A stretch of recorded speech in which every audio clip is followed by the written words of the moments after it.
Benvenuti a tutti di Italiani, Siciliani, all of you people with Italian and Sicilian ancestry. We are gathered here today and celebrating our history, our culture, our ancestors.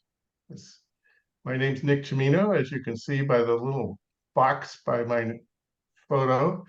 And we've been doing this now, what, 2, 3 years? It's amazing. 3 years, 3 years.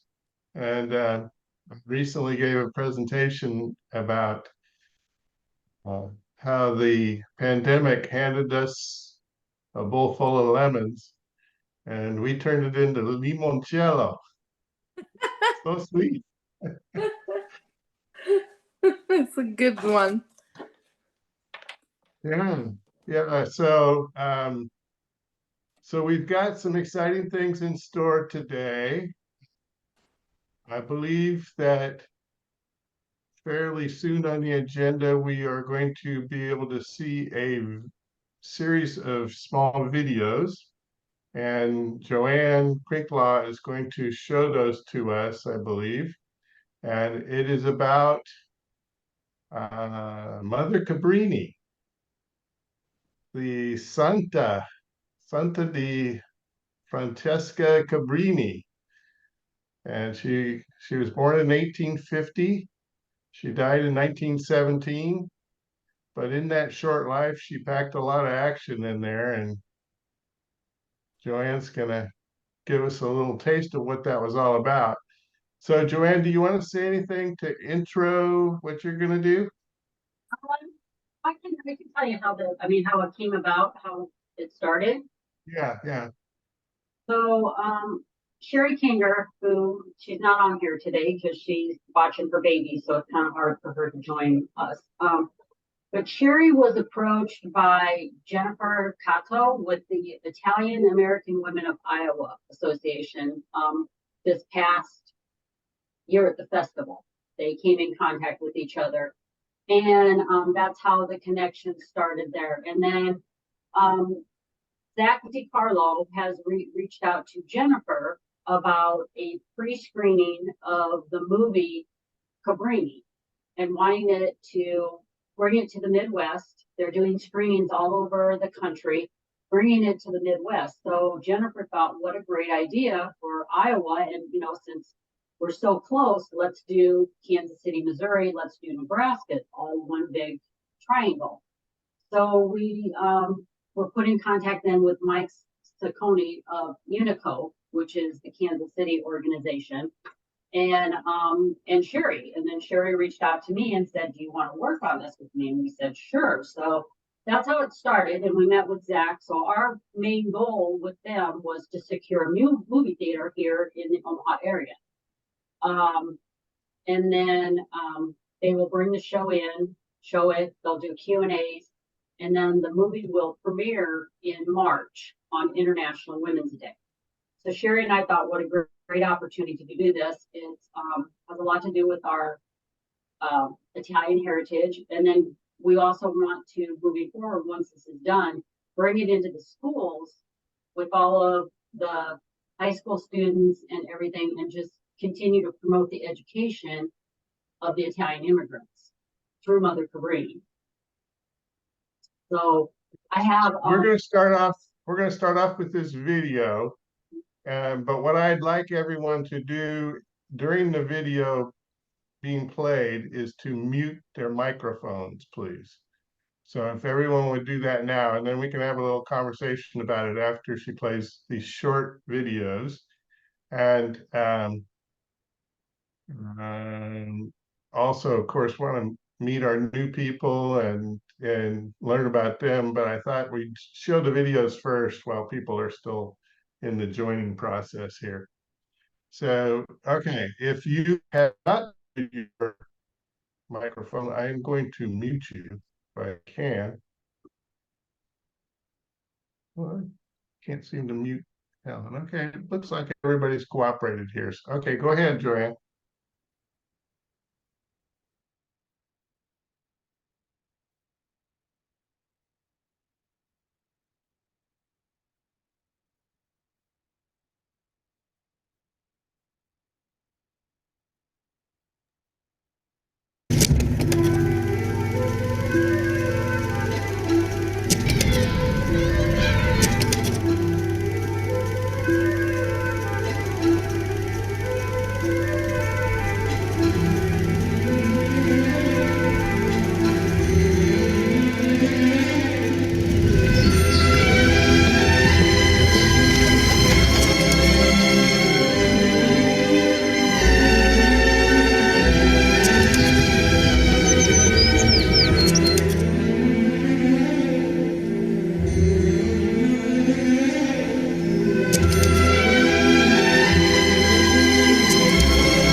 trees of green. Dear reader, Red roses too. New York is built upon the dead. I see them bloom for me and you. I tuoi genitori, Paola? And I think to myself, Mio papà si è suicidato what a wonderful. e mia mamma è morta di tifo in carriola. I see skies of blue and clouds of white. The bright blessed days, the dark sacred night. And I think to myself, Madre, un telegramma dal Vaticano. If I made you the first woman ever to lead an overseas mission, the whole world would look to you as proof of what woman can or cannot accomplish. If we are to build an empire of hope, my sisters, it seems we must first conquer New York. Welcome to America. So you let a woman push you around, an Italian woman. Is that how you run your church? open your hearts. You are to leave New York and never return. Who the hell do you think you are? I am a woman, and I am Italian. And we are all human beings. We are all the same. It's a shame that you're a woman, Mother. You would have made an excellent man. No, men can never do what we do.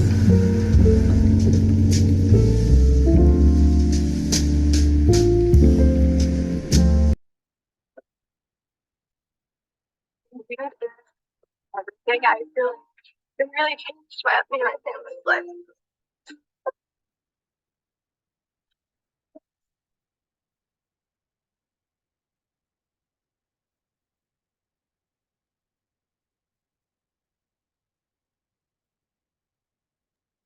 Are you going to show the third video, or do you want to go ahead into discussion at this point?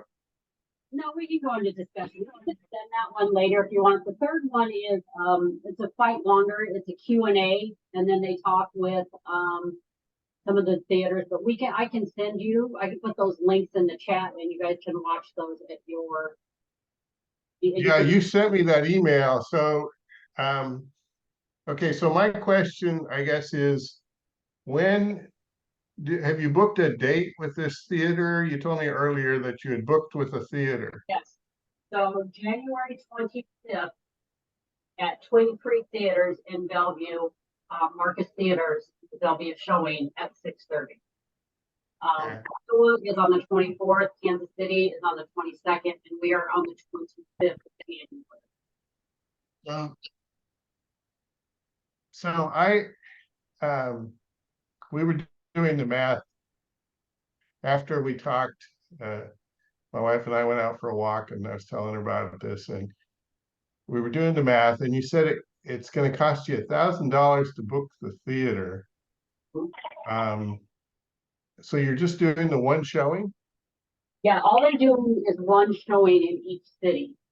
It's just a true screening. They've been doing these throughout the country. They've been doing them on the West Coast, like I said, in Florida, in New Orleans. That's where she was. I don't think they're going to Denver, but they've been to Illinois and Chicago. They're doing just hitting different areas. So, like I said, we were asked to be part of this in the Midwest. And then when they found out that we have such a huge influx of Italian immigrants here in Omaha and the whole sister city, Carlentini, Sicily thing, it was a no-brainer. So we have a meeting next week. We've been meeting with Dan Matula with Sons of Italy. And Dan is he's been very helpful with us, very proactive with this. we are working with them to hopefully have a sponsorship, partial sponsorship of that. And then start looking elsewhere, whether it be the area high schools, you know, asking for $100 or whatever. I mean, the theater has everything that we need. They will not charge for the tickets, so the tickets are free. So we're creating a VIP list, and then working with Sons and St. Francis Cabrini Parish with Father Damien, so to distribute. The theater holds 137. So our goal is to make sure that we have the right people at this movie theater, so that when it's done promoting from January to March, after that, to keep pushing her message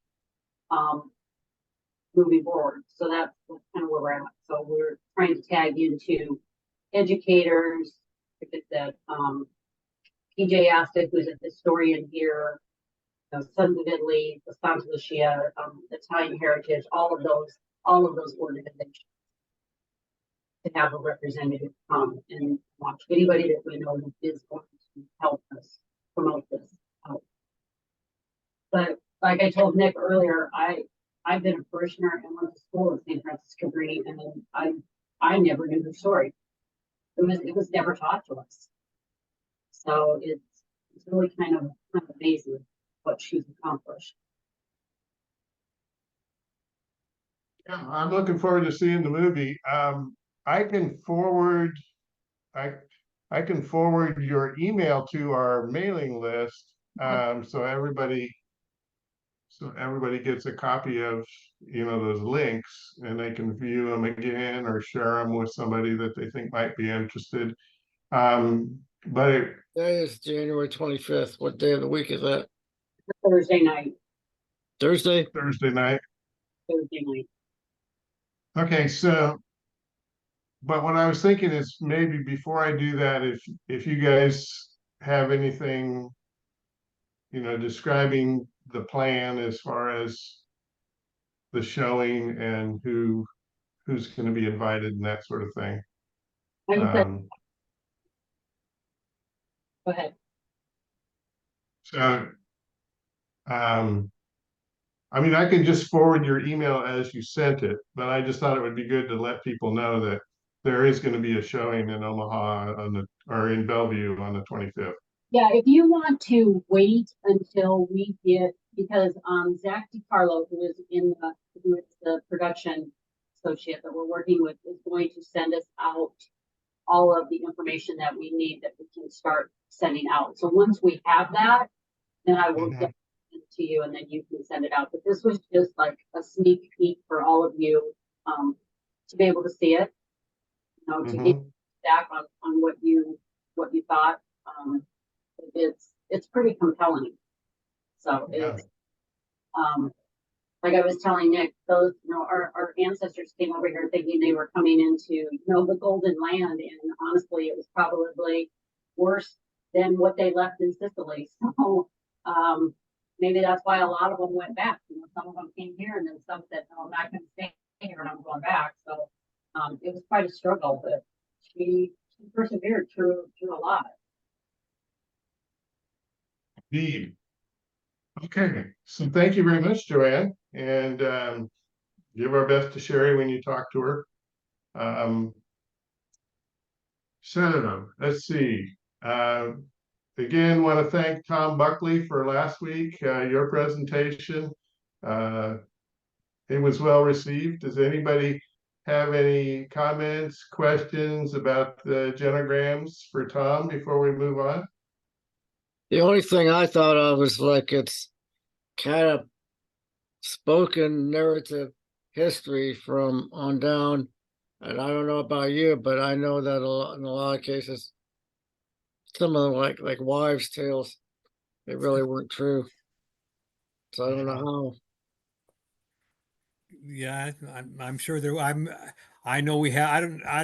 I know there's a lot of interesting stories that our grandparents told us that may or may not be true, but it's still good to hear those stories and talk to those that who are related to us, and there's always some kernel of truth behind something.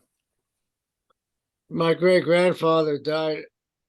The story was that he died coming home from a Christmas party. He fell and died of exposure. But when I started doing research, I found out he died in the first week of August. So that didn't quite square up. Interesting. Yeah, I mean, Dean, in terms of kind of the dysfunction on my family tree, my parents were divorced. My grandmother was divorced. My great grandmother was divorced. And so, the question was always, well, what's going on here? Why is this happening across multiple generations? And, I made sort of a personal commitment for myself that, I was going to do my darndest to make a marriage work. And, but then I started researching this, and I found that you could actually get copies of the divorce records. Well, it's one of those things where sometimes you want to know and sometimes you don't.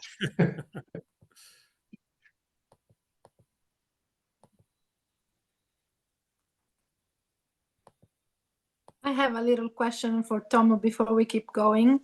I thought about this topic and I talked about it with my guest this week, even this morning. Actually, there were 3 ladies today from New Jersey who are related with Sicily, and they will come soon in our next meetings. And I was thinking, so we have ourselves, our family, and then our relatives. Can we expand the genome to the city where we belong? Sure. And finally demonstrate that Lentini and Carlentini, they have no reasons to fight? Sure. Yeah, exactly. Yeah. I mean, yeah. And because we see the world through the lens in which we grow up, whether that's just our family or our community or what.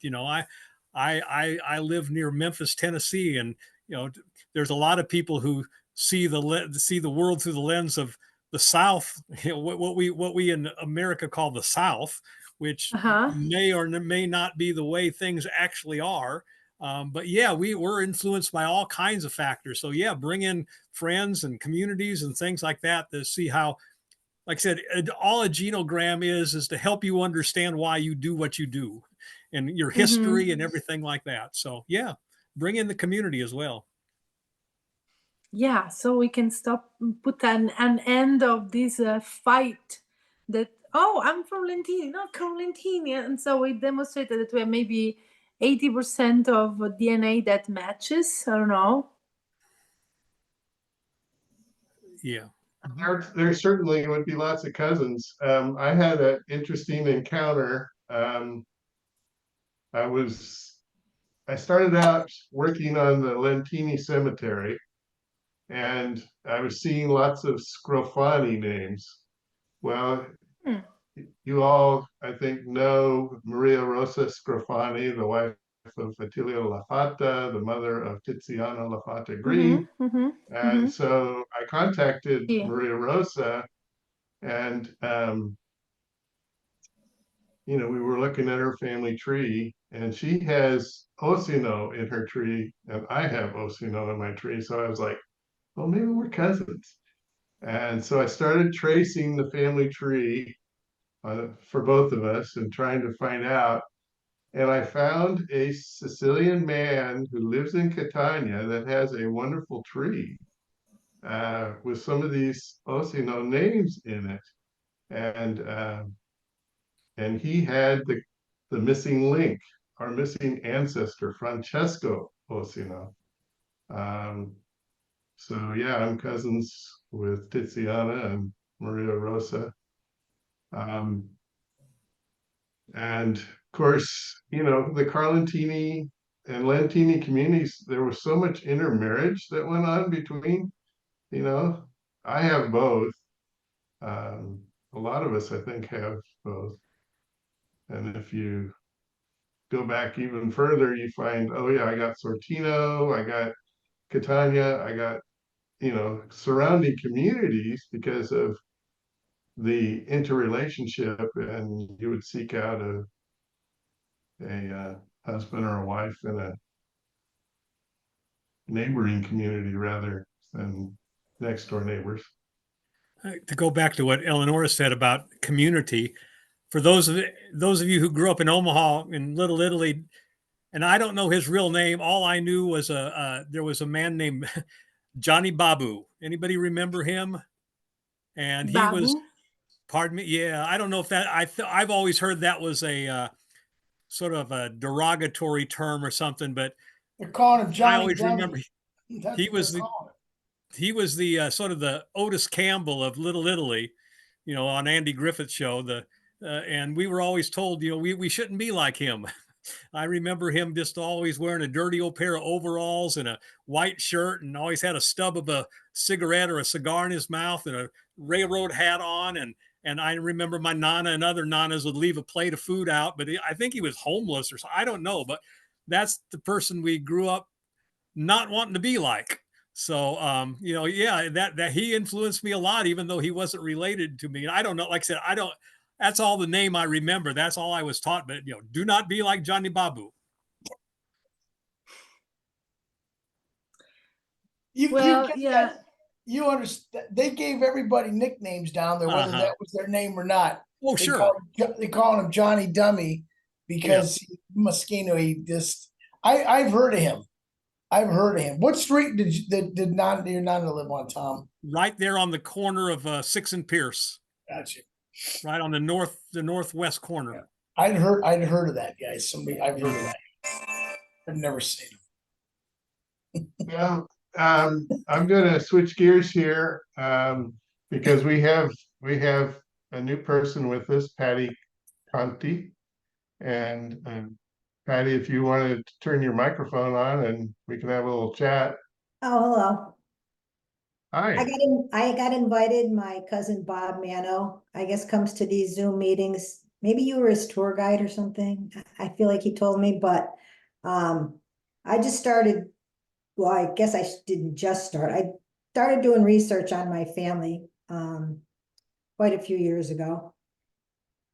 Both my parents were born in the United States, and one set of my grandparents were born in the United States.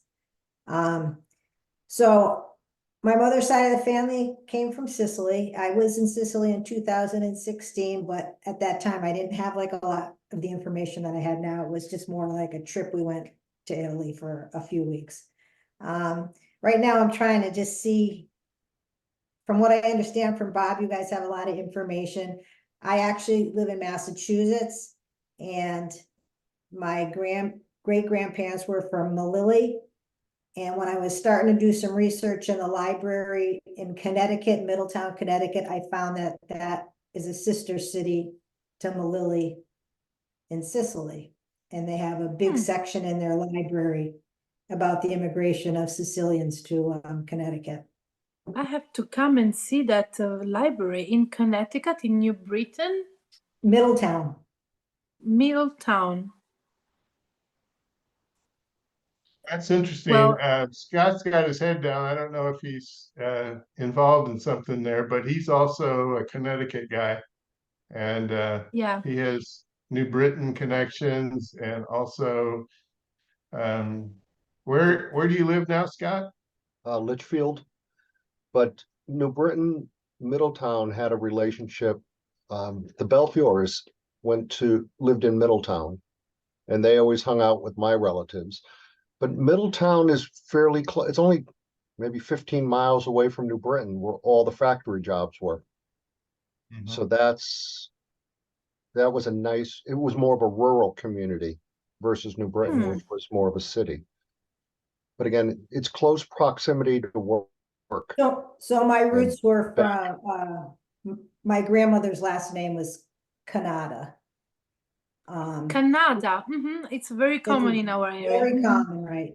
And that was my grandmother's name. And she married someone from Italy named Muzzicato. That seems pretty popular too. Little did I know. Especially in Can you Connecticut, repeat it Muzzicato again? Bakery is famous in Hartford. Muzzicato. Muzzicato. Cannata e Muzzicato. Can you repeat the second again? The Muzzicato? Muzzicato. Mazzzacatto is how they spell it. Mazzac. Z is in zebra. Yeah. Mazza. Well, Caro. Muzzicato. So the people I was finding on my research was Muzzicato.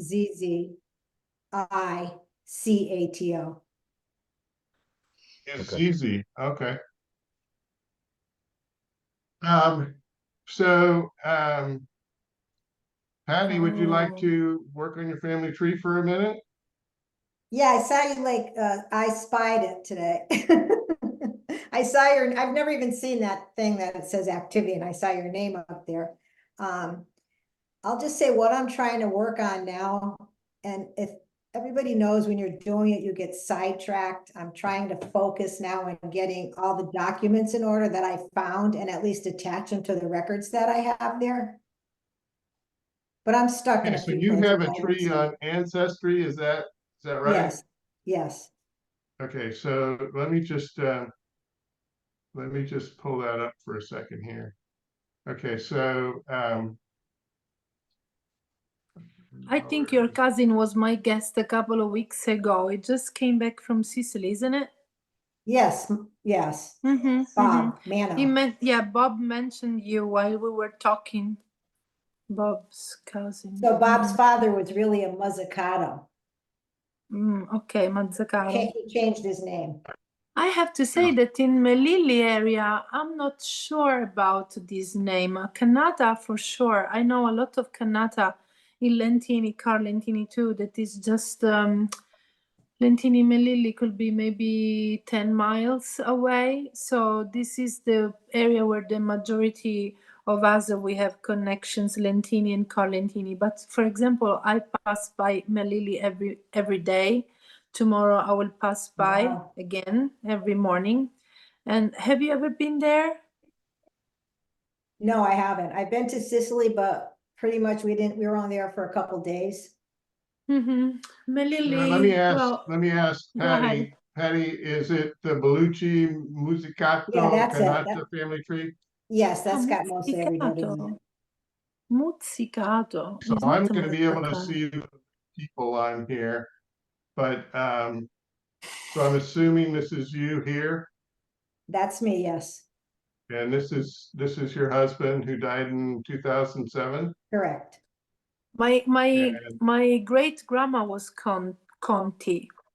Yeah, I found a lot of Contis, and married to some of my father's side of the family, which mortified me, but yeah. There's a lot of mixing up back then. I'm going to change the view to the horizontal view. Muzzicato. Sometimes I get a little confused on the other. Okay, so this is good. This is great. You got it. You've got it pretty far out. We can add that. Oh yeah. I remember I was talking with Todd, asking him to tell you to join us so we can add this family tree in our big family. Nika, how many family trees we have, if we can give more or less a number, we have connected in our Ancestry.com section dedicated to Sicily, Carlentini, Omaha, and behind, the one that you have created? More or less. Have you ever counted them?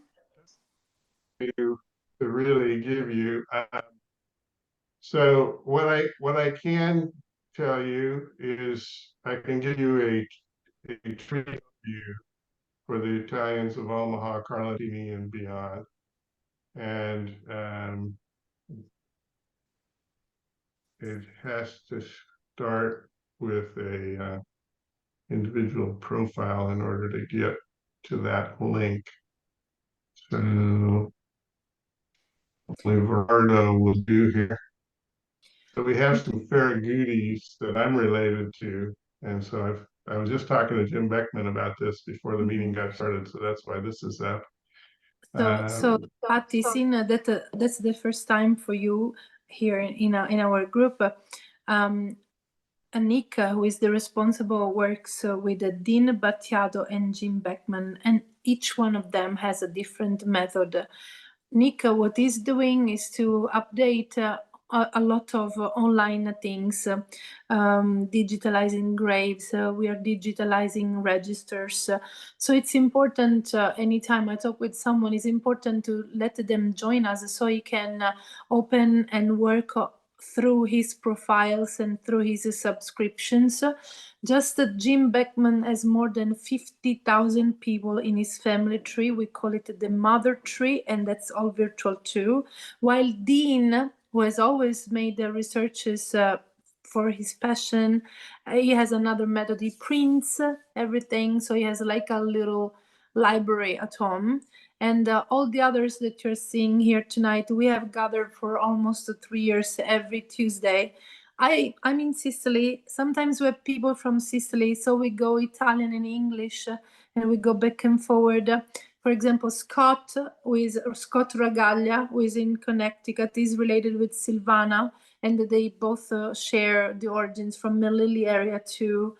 So Eleanor, excuse me just a minute, please. Go ahead. Let me just finish what we were talking about here as far as in answer to your question. So this is the overview of what I have in the Italians of Omaha currently. And you can see there's some statistics. The number of people in the tree is 15,000 currently. The number of photos is 3,815. Stories 224, records 10,700, and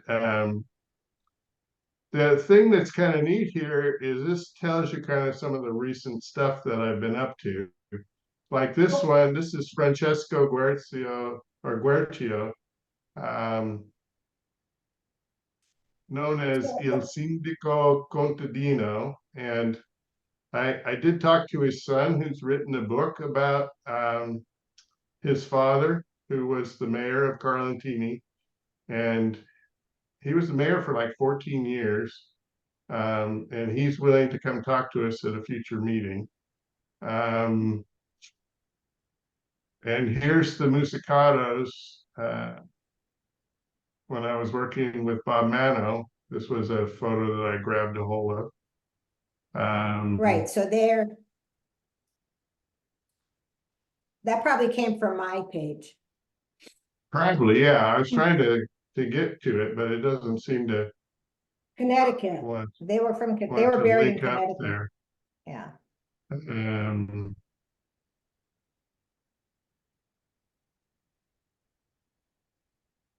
it is. This is Find a Grave, actually, I think. Right. But yeah. That's where I got are it. these relatives of yours down here? Yeah, the one on the bottom there is Bob's father. This one? Yes, Sebastian? that's Bob's father. Yeah. And that I don't recognize. that's another family we worked on last week. So did Bob give you that Mozzarinos. picture? Which one? This one here? Yeah. Let me see where I got it. That's his. I got your tree. Yeah, that's his father. You originally shared that. Yeah.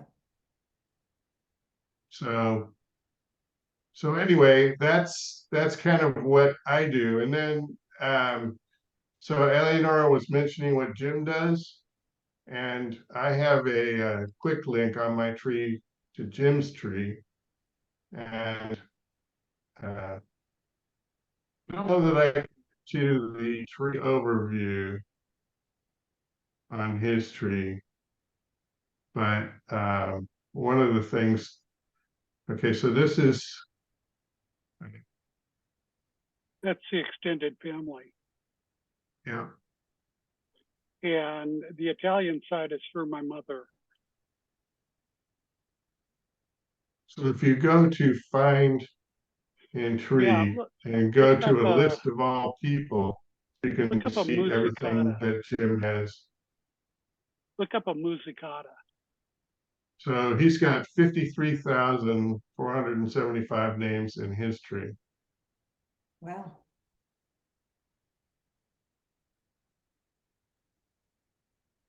Muzzicato, is that it? Correct. Yep. Okay, so he has Antonia and Giuseppa. Yeah, but they are early 19th century. Right. That means nothing. Ah, So I don't have a link to the stuff that's in this particular the tree that you have.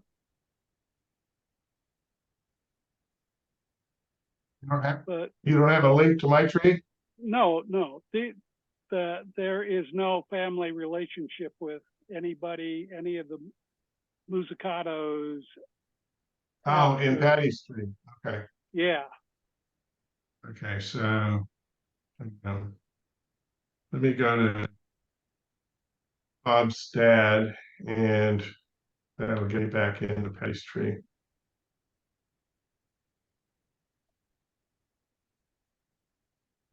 Because that's basically, I grabbed some of the stuff that you had in your tree, Patty. Yeah.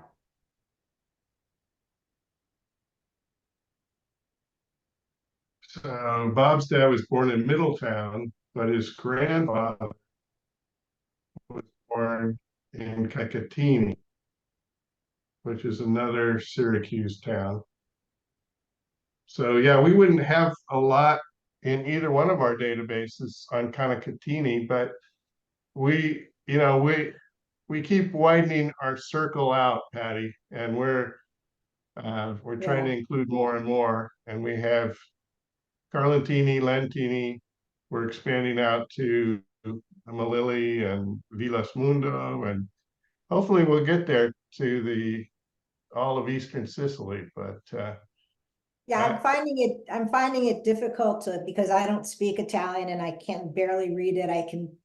After all the years, I can pick out a few things, and I'm looking in that Antonati website, and I'm finding difficult, to be honest with you. But This is something anything that this is something where Nika is excellent. So sometimes he taught us, and Jim too, when registers, they have 1,000 pages. They have a special way to calculate and how to get straight to the page that is the interesting one, and then able to, let's say, interpretate the hieroglyphics written in a strange way in Italian with a language that is an old Italian. So sometimes we have things in front of our eyes and we don't recognize that is exactly what we were looking for. And that's why it's important to gather all together. Tonight we are 17. I always say, more than 2 eyes are better than 2. So we will all double check all together. Yeah. So, I'm just checking the chat Patty, log since I was. Can I make one comment? While I screen share, I don't see a lot of the chat messages, and so Tom, I see that Helen is having trouble with her audio apparently. Yeah, you're muted too, Tom. Tom, are you trying to talk to us? Because your lips are moving, we can't hear you. I'm sorry. I think I perhaps she didn't join by the audio. She could see us, she can't hear us. I'm thinking maybe she didn't join the audio by computer because she may not have. Is that good? Would that be? It looks like she's on a phone. Yes. So her microphone is muted. So I'm going to send an ask to unmute message to her. Okay. And we'll see if that helps.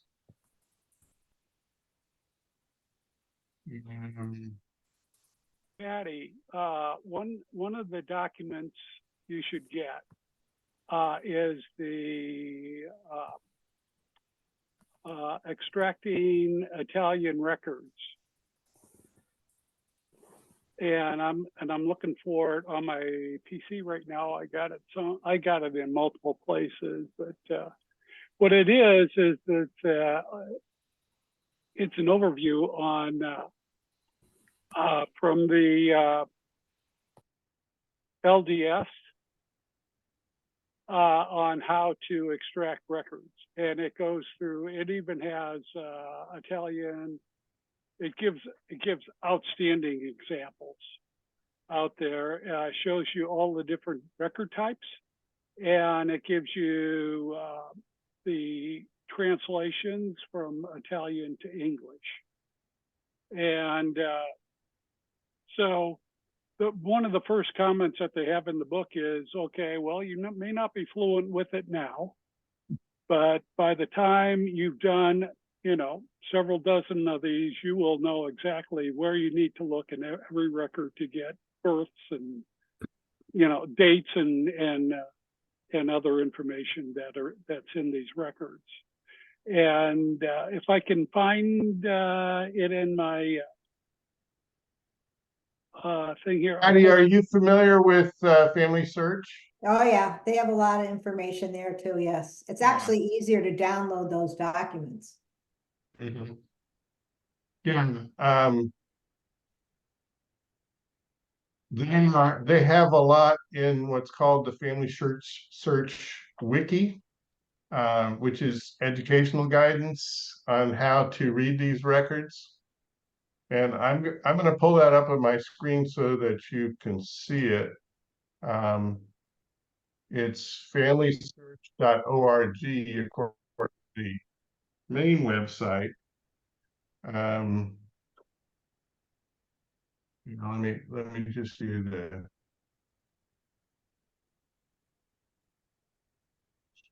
sign in, and we'll see what comes up here. Okay, so this is taking me into a record, but let's just go to the main page. Which one of the neat things about how it's set up is that this little logo, if you ever get lost, you just click here and it'll take you to the page. And you can get lost because there's a ton on here.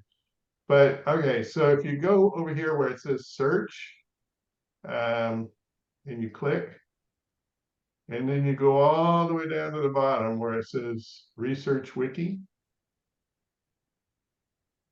Oh, okay. And so Jim's searching for extracting Italian. So let's I posted it out there on the chat for anyone. Oh, okay, it's in the chat log. But also, if you want to know anything about genealogy, if you put it in this little search box on the wiki, and then click search, it will come up with all sorts of tips for you on how to do whatever it is you're looking for. Okay. And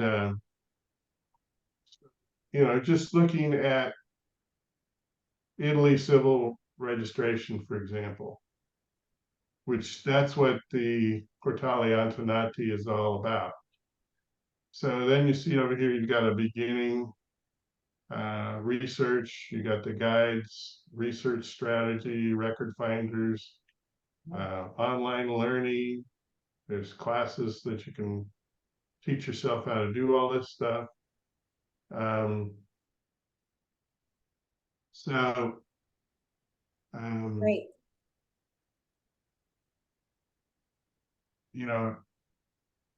I was wondering, was this website or ancestry.com where you can add your story like a journal? You can do that here too. FamilySearch has a family tree functionality, and so so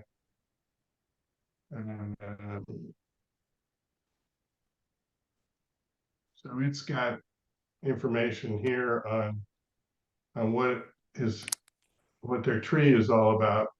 But if on view tree, it'll show me my tree that I inputted here. And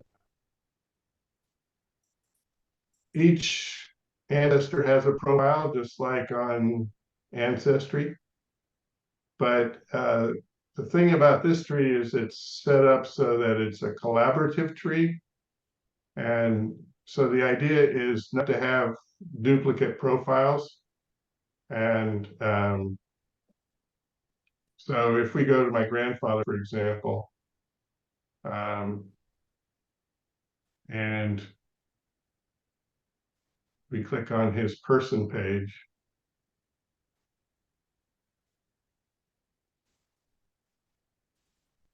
it'll come up with his details, obviously, his states. But so here's the details. It'll show you that I've attached You to look team alike. sources. That's the first time that you show us I your know, it's father. resemblance, huh? Yeah. These are all the sources I've attached to his profile. And then there's memories. So like stories, pictures, all this stuff is what you would call memories. And you can add those on FamilySearch. And this is completely free on FamilySearch. They never charge a membership fee or anything. So great website, very powerful. Yeah, this is the one that I'm using right now. And we used to go to his house for Thanksgiving usually, and then we'd go to my uncle's house for Christmas. And my grandpa would bring us all of the grandkids would get a box of chocolate covered cherries at Christmas. And I still have a thing for chocolate covered cherries. Well, of course. Could you go back to the details again? Because there was some information there that. And then after this exploration, if we have new people tonight, let's give them the possibility to talk to.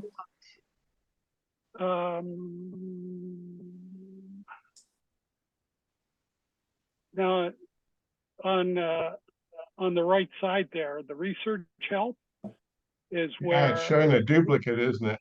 Yeah, and this is the problem with well, I don't know if it's a problem, but you'll find conflicting information out there from multiple people in their trees. And, yeah, I don't spend a lot of time on here because it does get frustrating when you go out there and you add sources and you document everything, and then somebody goes in there and changes what you right. That's exactly what I mean. Is you're collaborating with somebody, and if you haven't coordinated with them, then they get upset because you're stepping on their tree. And I've had people kind of yell at me, on email, on messages back and forth, saying you got that wrong. But I had, I don't usually post anything on FamilySearch unless I've got it documented. So. Yeah, well, and that's there was a misspelling I had to correct. Yeah. And the whole idea is to, avoid duplicates. And there's a way to go and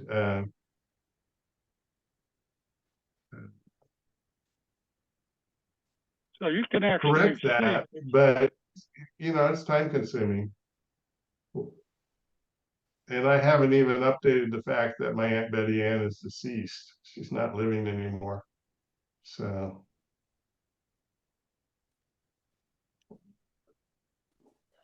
But there is a way down here, tools, possible duplicates. Interesting. Well, I think That's because she's deceased, marked as living. So what I would need to do is go to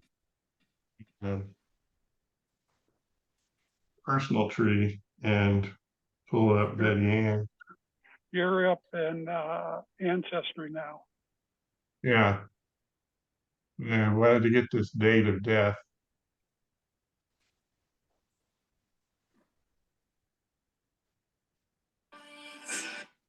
Then I can edit that.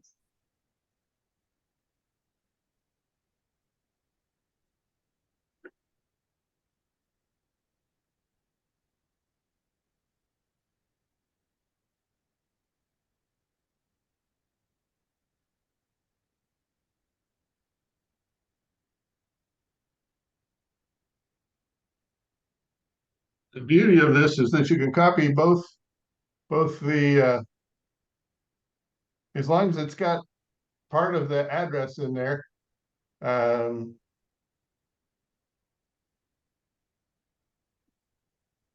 It can usually figure out the right location.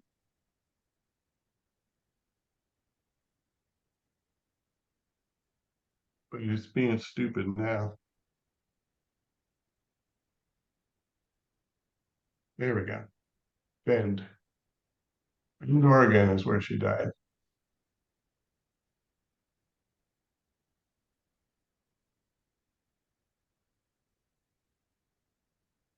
Okay, so yeah, it's offering research help. I don't know if now that she's deceased, whether I can. No, it's still not showing. As I guess until they show that person as deceased.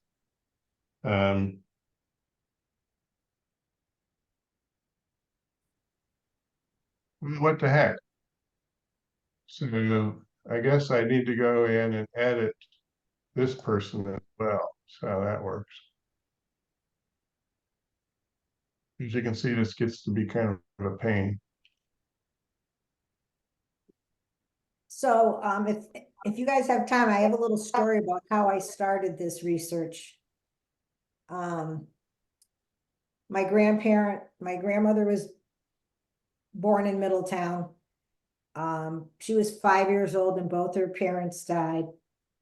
And my sister said to me on a vacation one day, "Don't you ever remember Grandma telling us how her parents got sucked into something or else and they both died together?" And I said, "No, I don't remember that." And she never really talked about her parents or anything. Now I know why. She talked about she was brought up in an orphanage and she wasn't brought up Catholic because the Catholic church wouldn't take her and her two brothers because they weren't old enough to work. So she got into some other orphanage in Connecticut. So I went to Middletown and I found her marriage certificate. And I found her mother's maiden name, which nobody in our family ever heard of. It was Vecchito. And I ended up finding her death certificate in Middletown, Connecticut. And she died in 1913. Her husband had died 6 months before in the hospital. She was trying to do his job. He had a job watering the streets or whatever, and they had a sawmill. And she had her shawl on and she was running the sawmill. She had a 5-year-old, a 3-year-old, maybe, and a 1-year-old. And she got sucked in.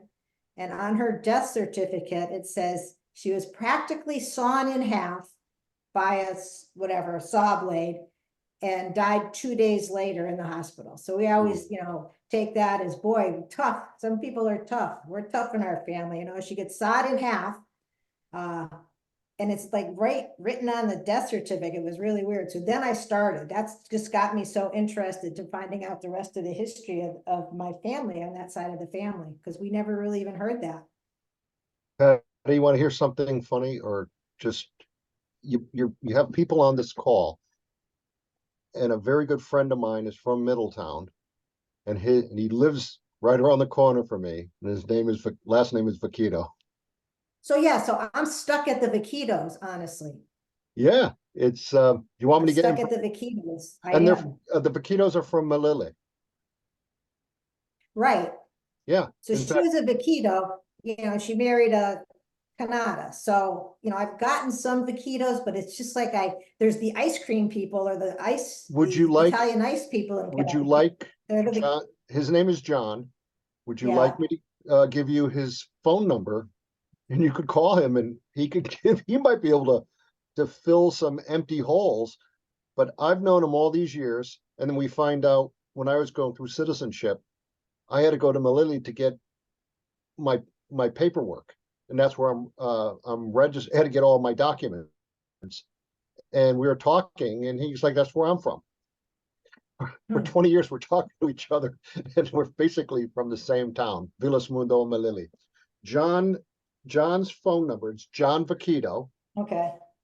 Tell him Scott, last name is Regalia, Ragaglia, gave you his number.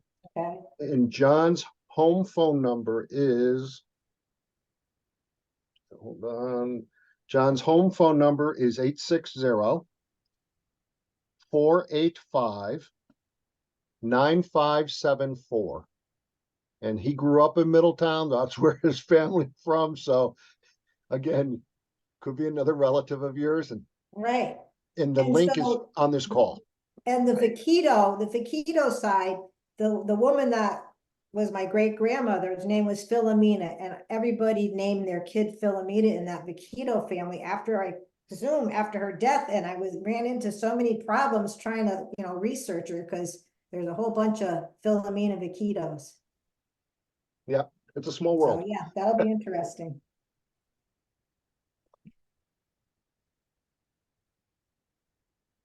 In fact, I will call him. Jim, I called. think I was able to merge those duplicates on FamilySearch.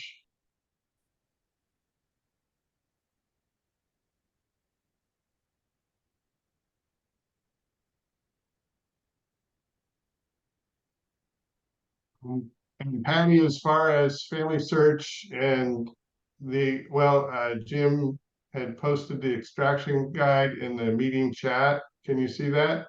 Yeah, I downloaded that Okay, extraction good. guide. Yeah, if anybody else is reading Italian records, you should definitely download that extraction guide. In fact, I think I'll do it while I'm at it. I appreciate the help.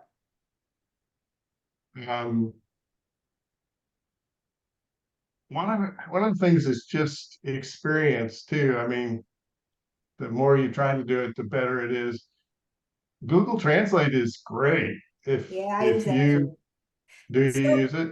Yeah, but that script, a lot of the records, even the older ones, I think they're Latin or something, and the script is just really hard to decipher sometimes, but I do my best. I have a hard time determining, like, on the date, if it's their age, if the first announcement of their marriage, is that the date they got married, or was it like 2 months down the road? That's the stuff I'm having trouble with.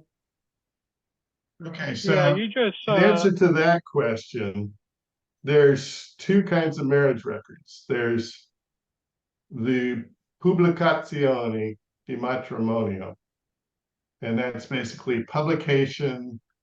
It's what in the US they would call banns, that you publish that you're going to get married. Right. And it gives people, you publish it at the church, and it gives people the opportunity to say, they can't get married, they are brother and sister. Right. Or whatever.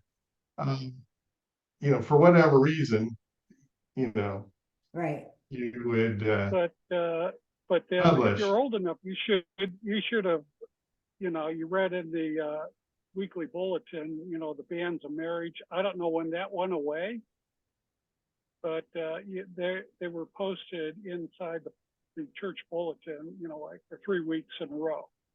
And Right. if you hadn't complained about it in 3 weeks, then they were okay. And then the other is the atti di matrimonio, or the acts of marriage, which that's actually when they got married. So if you've already found the atti di matrimonio, then you have it. Okay, The publication, those are going to be before the date of marriage. right, because they Obviously. have a lot of those records all put together, page after page in the prostatelli or whatever they call that. You talking about the Portali Antonati? Yeah, The indexes are, there are two separate indexes for those. in the At middle. least at the end. in the later ones, there are two different indexes for those. And then if you look at the early indexes on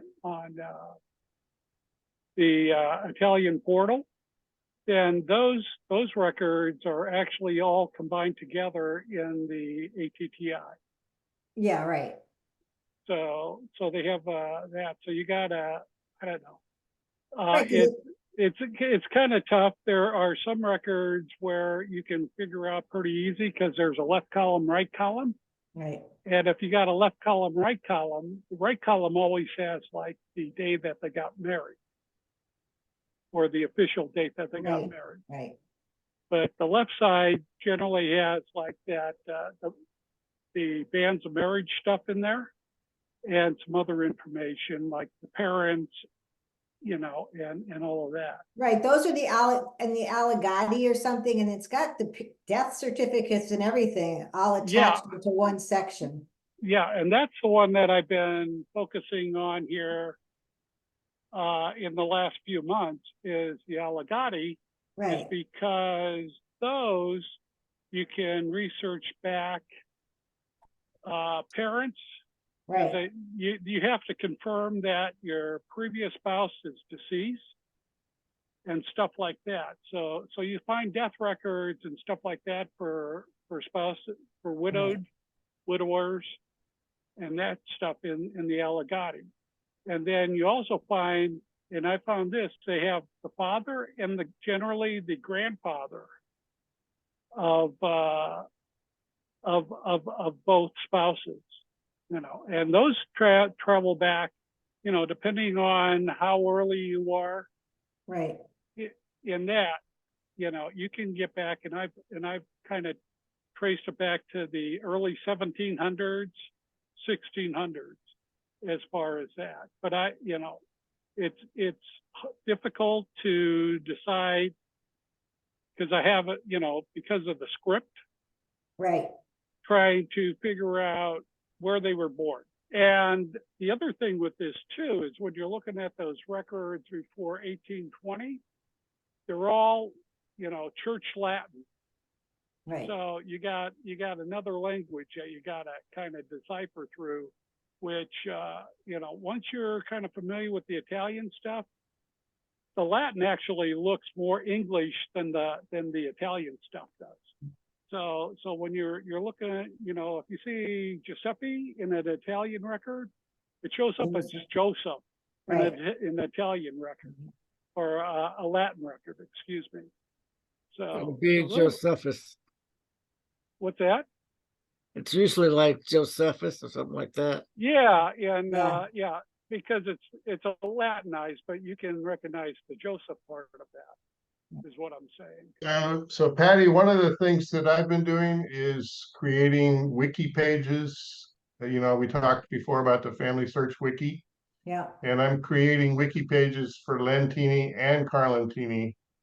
Carlentini's been around for quite a while, but recently I started working on Lentini. And if you Google Lentini genealogy or Carlentini genealogy, it will get you to that FamilySearch wiki page, but let me post a link for you as well. But in there, one of the things, there's a list of names, and what Jim was talking about as far as the Italian name versus the Latin name. Yeah. This list has Italian, Latin, English, and Sicilian in a chart. And I'll show it to you here. That's cool.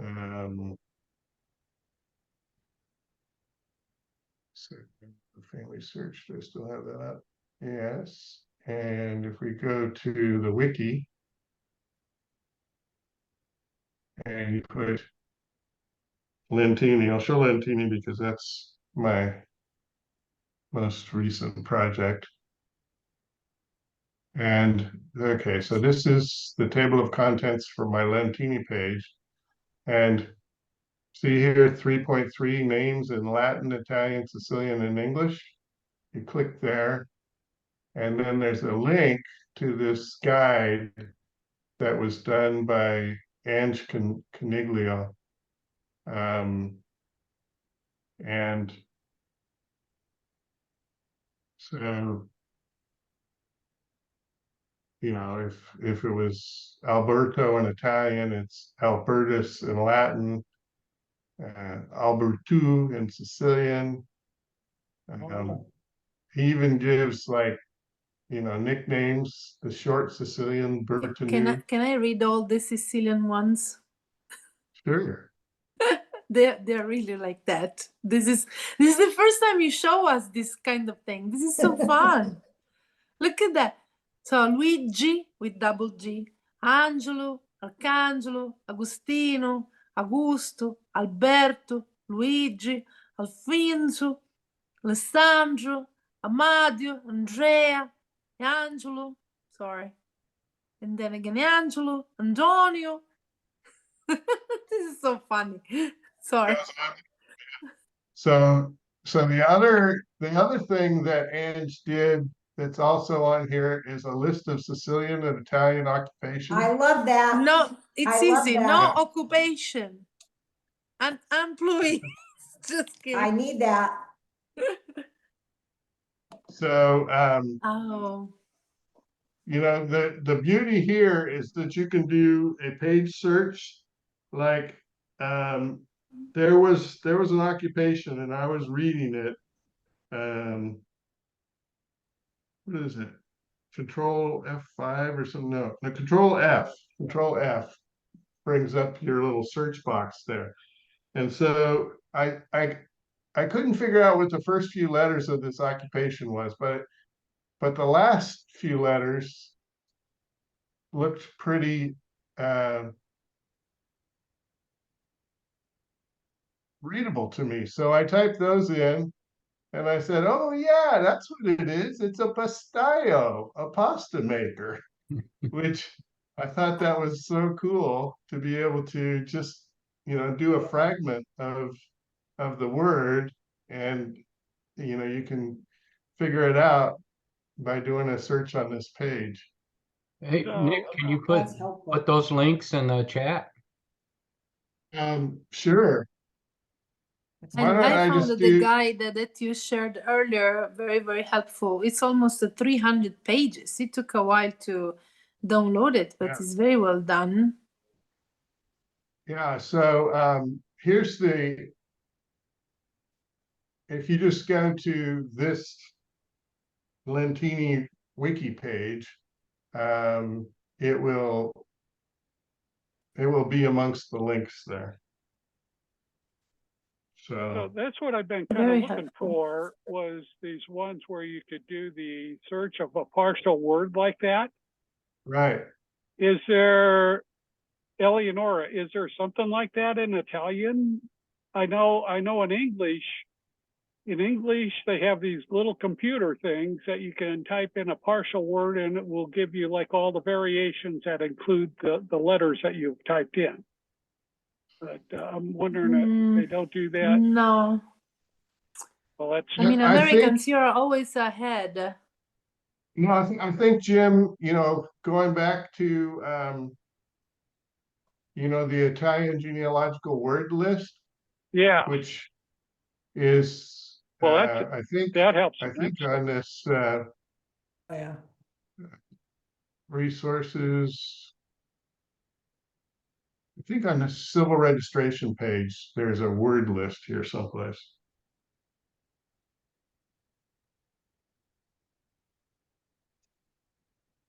Because I always use, when I'm looking for names, especially for names, I always I can figure out a couple of the letters or several of the letters, and then No, I'm not at the right thing. I don't have this one linked. I don't know. what's that? I need to fix my linking on this Lantini page. Uh, Okay, so if you go to the Italy civil registration page,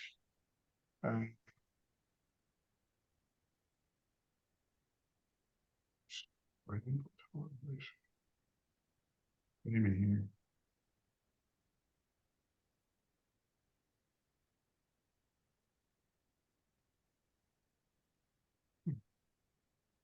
Interesting.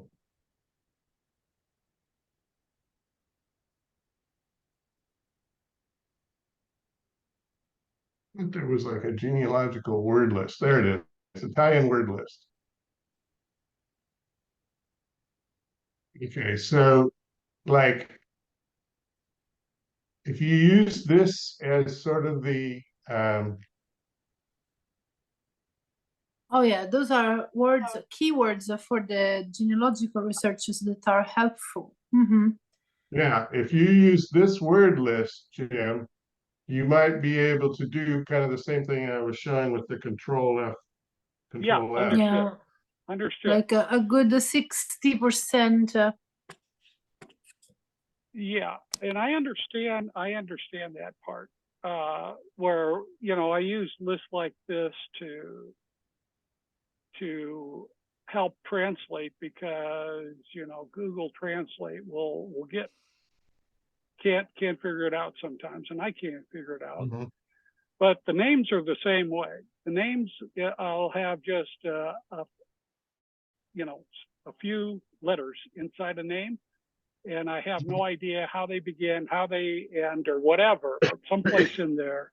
And then I will go to that one link that I gave you several weeks ago, that family, whatever the heck it's called, out there, to look up family names on Sicily.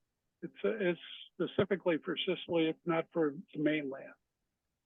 But it has a lot of variations of names, and generally inside of that, I can figure out. Let's see, where'd that go? It is the one that I gave you guys a couple of weeks ago. My big hint was the Sicilian surnames link, which is an outstanding place to go, because it will actually gives you, and you were looking at this, and it gives you the name, and then it gives you the town, village, whatever, where the names are common. And so, that's how I get a lot of the spelling in there is through that Sicilian surname list. Yep. I was wondering if you send me that link, I'll add it to my my wiki pages. Yeah, hang on a second. Hey, Patty. I was wondering if Helen Curatas wants to work on her family tree. Sure. Well, I would, but apparently we can't connect with her audio. And I mean, I think I have her tree. If Hey, Nick, so I don't Tammy want to interrupt. raised her Just want to hand. let Patty know I called John Vaquito. He's looking forward to talking to you.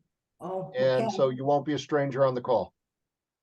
And then we realized that they are cousins. Yeah.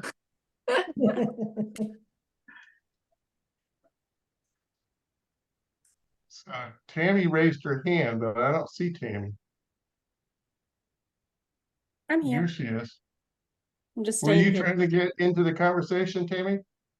Well, I was listening, and maybe I'm totally misunderstood, but I think this was someone asking about trying to find out, like if you're looking at an Italian word and you can't put it all together, is there some place online that you can start typing in, and then you'll get like a list of words that could possibly be?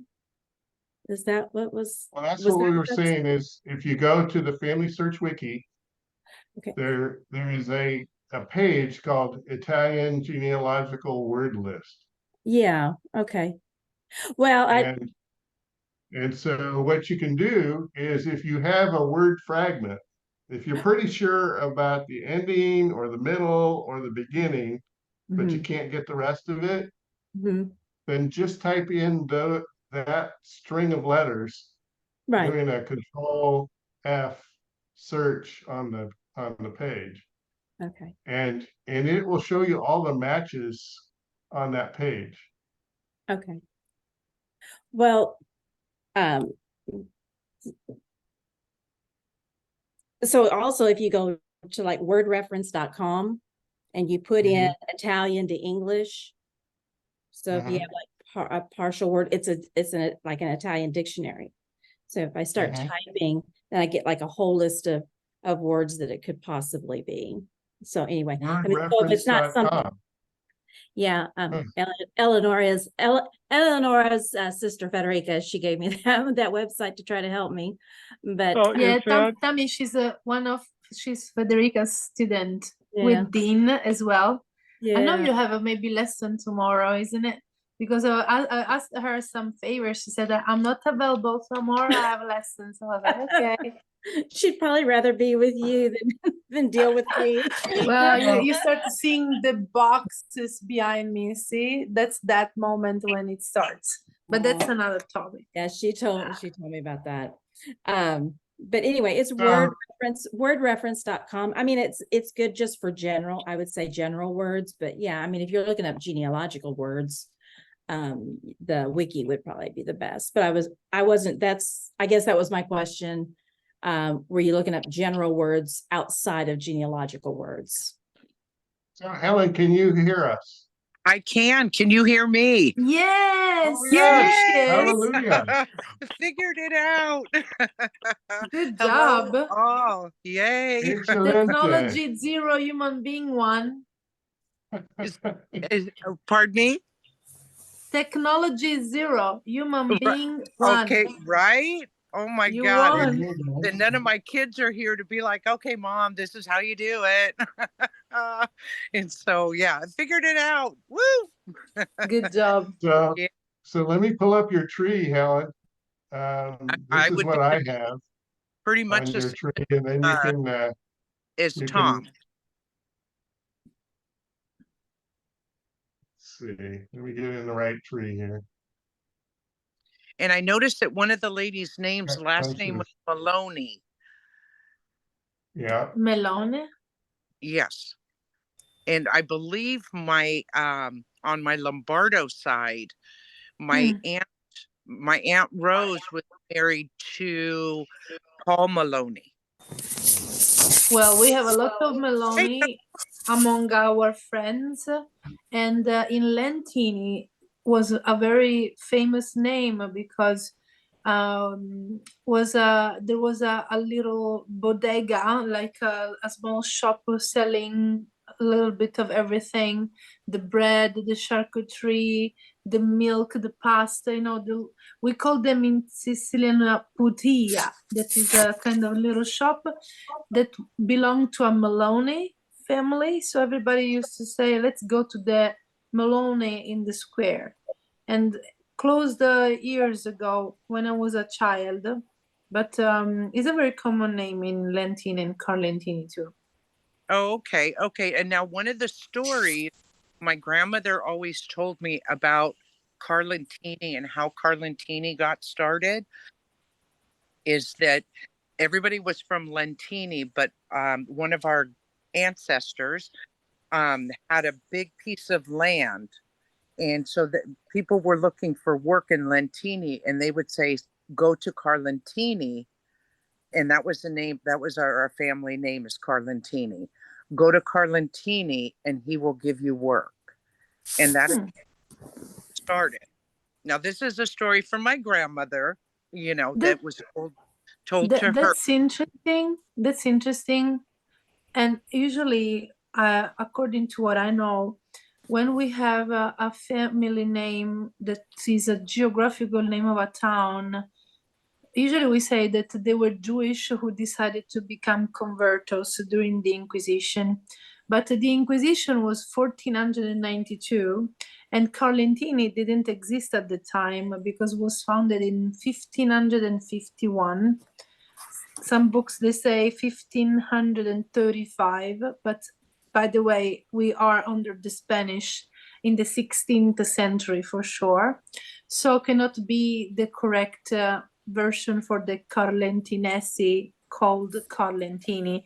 But there are people in Carlentini, their name is like Cirino Carlentini, born in Carlentini, lives in Carlentini. Correct. Resident in Carlentini. So that's interesting. This might be an explanation. Right. And my cousin who still lives in Carlentini is Salvador Carlentini. You see, there was a shop in Carlentini selling shoes called Carlentini. And this guy, now he gets retired. He has a girl, a daughter who is my age. I'm 38. And Chiara Carlentini, that's her name. She speaks perfectly English. We were in the high school together with the Sherry Kanger cousin. I mean, it's a small world. My classmates, we were almost everybody from Carlentini and Lentini, and my best friends were from Carlentini, and one of them was Chiara Carlentini.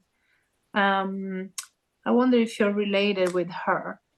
Yeah, I've been to Carlentini, I think 3 times now. 3 times. Wow. Yeah. And I stayed with my cousin. He's a hairdresser. His father, who was Elio. Yeah, Elio and Elio Dominia. and Salvador.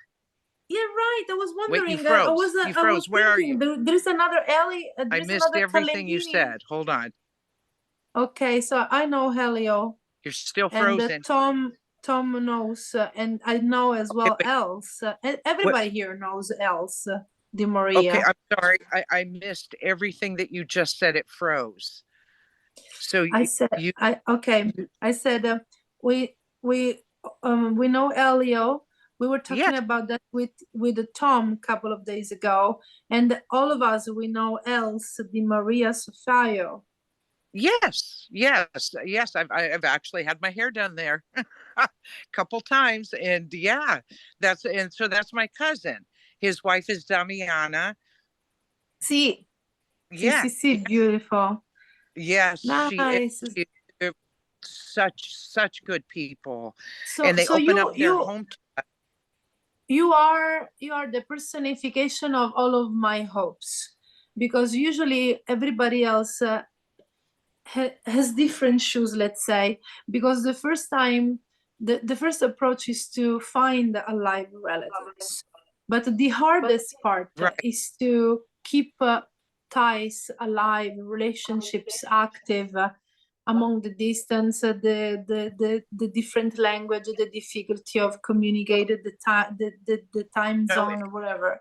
So if you have been already 3 times in Carlentini and your guests are hosting you, you are exactly what I would like to have in the future for all of us. Yes, so it is. That's great. Okay, so since I got you here, Helen.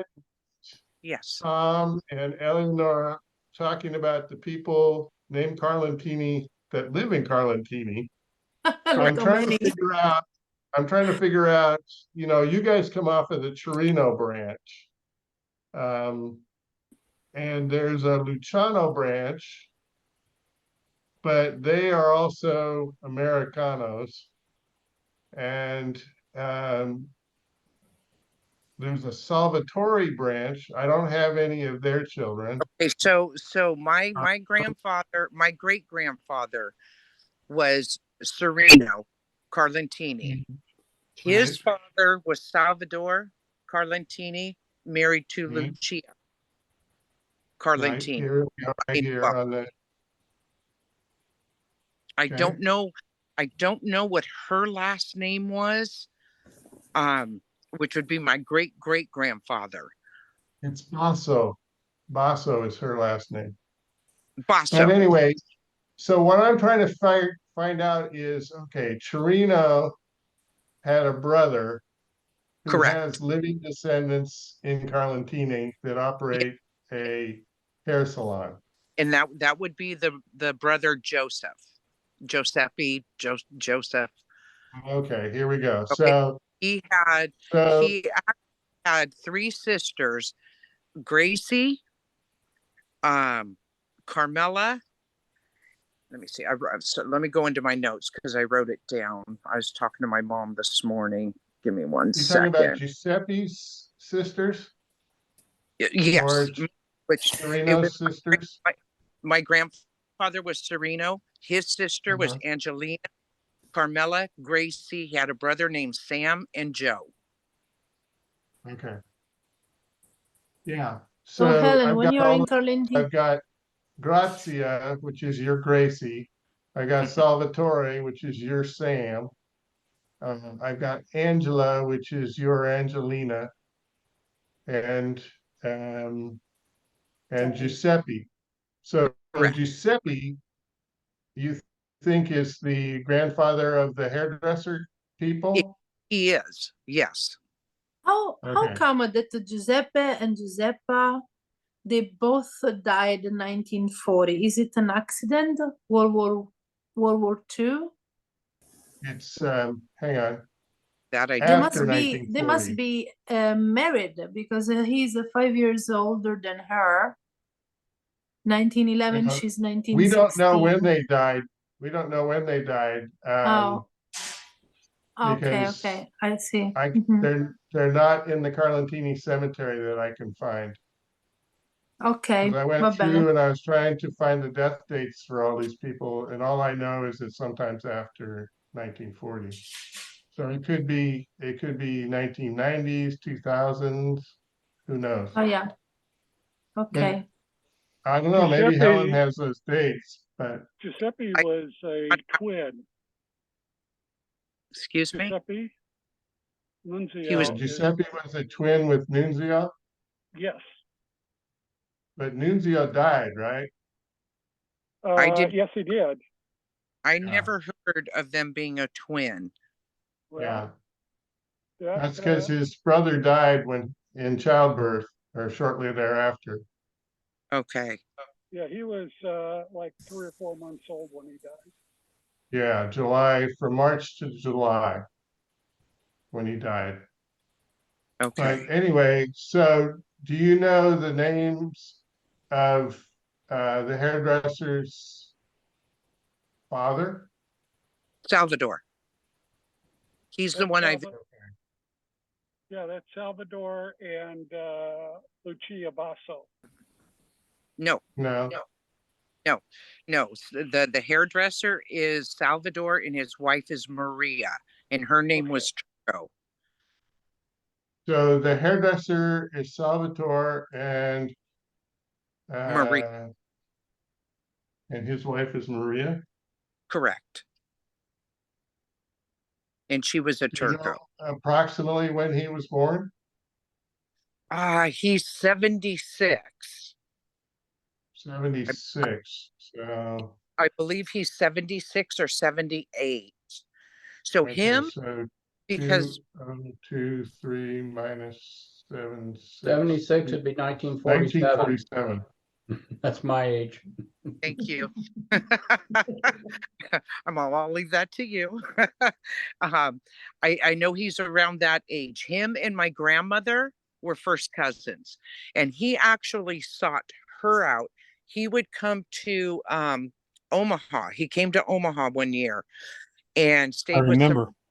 Yes, and stayed with some relatives. I came to your mom, Tom, and then he sought out and came out to California and stayed with a friend. And then the next time he came, he stayed with my grandma. And at that time I was helping take care of my grandmother. So I was at the house with them.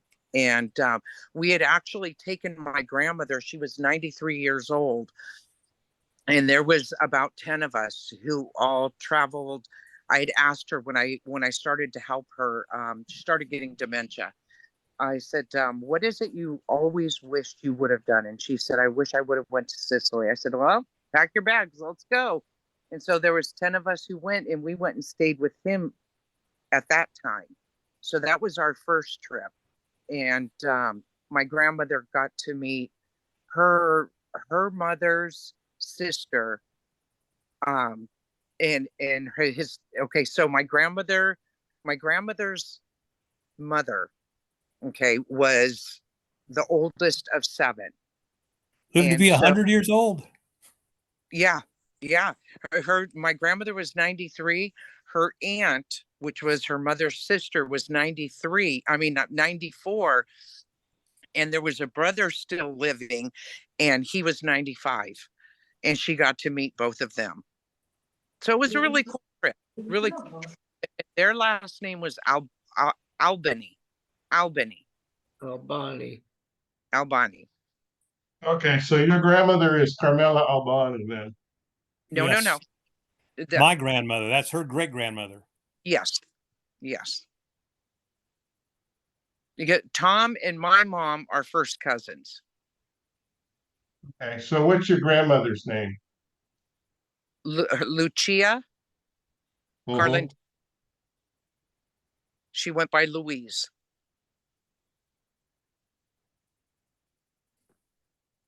And she was the wife of who? Her first husband was Lorenzo Lombardo, which is my mom's father. Were they from Lentini? I believe they were from Lentini. We are having a hell of a time with the Lombardo side. I have lots of information on Lombardo, so they're from Lentini. Oh, yeah? Yeah, actually, I don't think the Lombardos are from Carlentini or Lentini. But let's finish this part here. So the wife of Lorenzo Lombardo, and then later she married who? Frank Ray, R.E. Great guy. Oh, wasn't he? Okay. So, all right. So Salvatore then has a daughter and a son, right? Correct. And what are their names? What's the daughter's name? Thomas and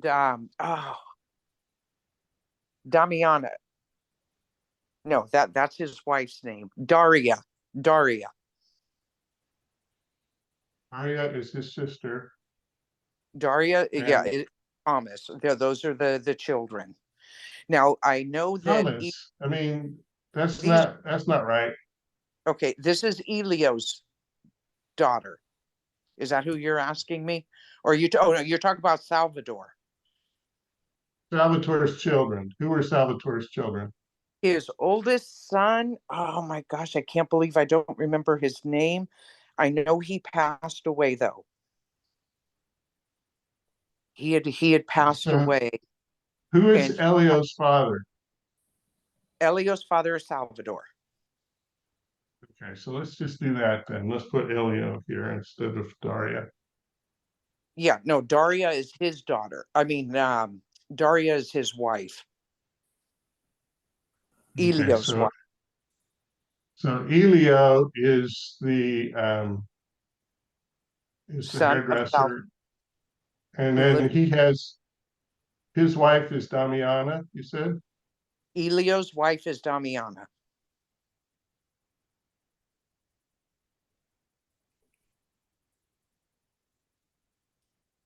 And Elio's sister is. He does not have a sister. There was only the 2 boys. Oh, okay. Then you don't remember the other boy's name right offhand. No, it was his older brother. He had died, I think, of a heart attack. It was a sudden death. Okay. So and that was so we were chatting, and I can't remember on what platform. I think it's Facebook. Email. We were emailing each other, and we get to.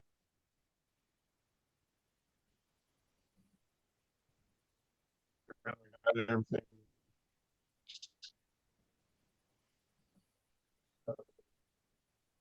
Okay, wait, you're cutting out, so I can't hear you. I'm doing a search here on your name to come up with the. Can you hear me now? Yes. Okay. So. Yep. Okay, so this is the information that you sent me. Salvatore Carlentini and his son Elio. Damiani is Salvatore's wife is Maria Turco. Correct. Okay. And Elio and Damiana have 2 children.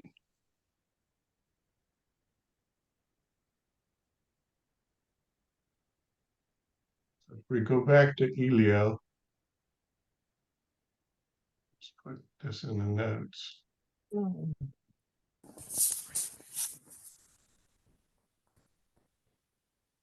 Okay, so Elio's mom is Maria Turco, it looks like. Correct.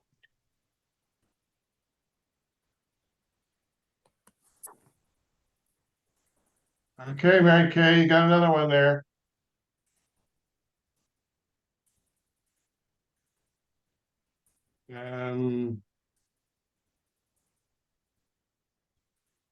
Okay, so, and then I got an email from Silvana because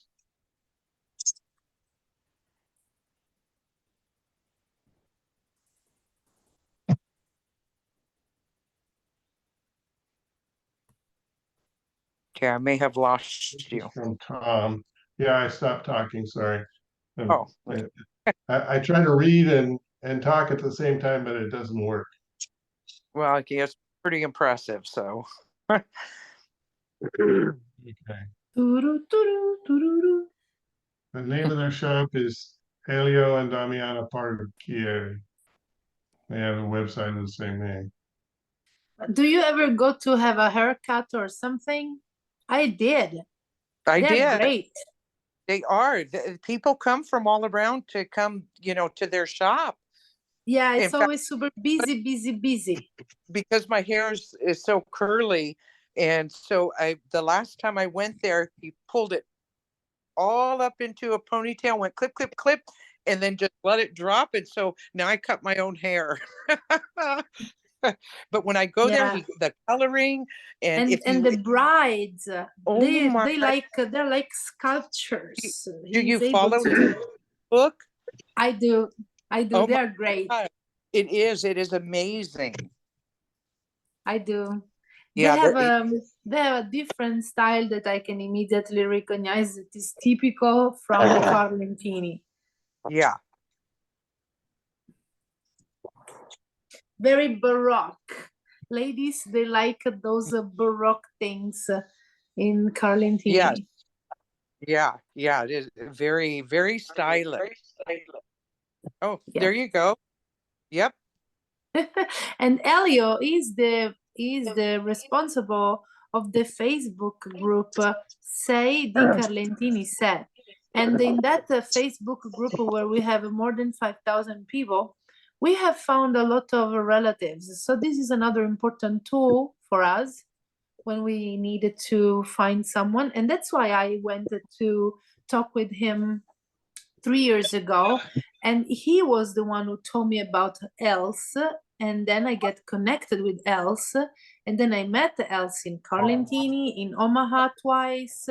When I come there, I hang out with her. We're friends. So that's I met Else's mother too. So it's like now it's a big family. We are a big family. Mm-hmm. Right. And Else, she shared her story with us too several times. Yeah, she's a sweetheart, and I know she went to visit them as well, and she's back in Omaha now. Yeah, I'm very happy for her. She's happy too. Better than San Francisco, is less expensive for sure. And she's planning to come back to Sicily, I think, pretty soon. She wants to go Okay, when so go. I just want to say one thing to get the record straight about what you said earlier, Eleonora. So I had this book. It's called Our Italian Surnames by Joseph Fila. Okay. Oh, Fucila, not Fila. Fucila. And he says, while it is true that many Italian Jews have chosen to assume city surnames, particularly central and northern Italian names like d'Ancona, Ascoli, Padua, Ravenna, Terni, Terracini, Viterbo, Volterra. Okay. It should be made clear that they are by no means the exclusive possessors of these cognomina, nor does it follow that city surnames denote a one-time nobility. They are enjoyed by both aristocrats and commoners alike. So anyway, I just thought that was interesting. I mean, if you don't have this book, it's a great one for Okay. telling Even the you first about the two, origin of who from surnames. Carlin. Sorry, Nika, they want to talk on top of you. I was saying, even this first two Salerno's brothers. I mean, now we have Kim and Gary, where is maybe is around. So we have a lot of descendants related with the Salernos. It's a geographical name too. It's a small town close to Napoli. So I wonder the Salerno name, how arrived in Carlentini, and then from Carlentini they went to Omaha, and everything started the big movement between Carlentini, Lentini, and Omaha, because they started working at the Union Pacific Railroad, but they have been the pioneers. I need to go, so I am going to excuse myself. If you guys want to continue talking, that's fine. I will just leave the thing live, but we need to go pick up our granddaughter. Sorry. It's okay. It's okay. We are almost so close to our 2 hours. Yes, and I think that we have talked about a lot of things, and I will love to. What were you going to say, Helen? So nice to meet you all. Well, it's a pleasure. Yeah, come back next week if you can. Yeah, you are connected. You already know you're us. part of the family now. It is so cool to get so much information that I hold so close. Okay, bye guys. Love you all. See you next week. Ciao tutti. Nice to see you, all of you again. Ciao Kim. Yeah. Ciao Chris. Ciao Jim. Ciao everybody. Ciao Dean. Mary Kay. Ciao ciao. Ciao Bob. Ciao belli.